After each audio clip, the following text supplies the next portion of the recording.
अस्सलाम वालेकुम नाज़रीन, आप देख रहे हैं सरेआम चगाइडी न्यूज़ में हूं आपकी मेज़बान आमना मलिक। खबर शामिल करते हैं लोधरा से, जहां हमारे divisional bureau chief doctor Mohammad Azam report कर रहे हैं।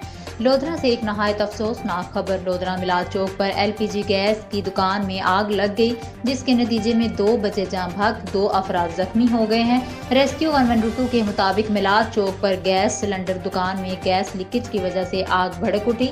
इत्तला मिलते ही रेस्क्यू टीमें मौका पर पहुंच गई। रेस्क्यू टीम ने बरवक्त फायर फाइटिंग करके आग पर काबू पा लिया। District emergency officer doctor Saeed Majid Ahmed भी खुद मौका पर पहुंच गए और रेस्क्यू ऑपरेशन की खुद निगरानी की।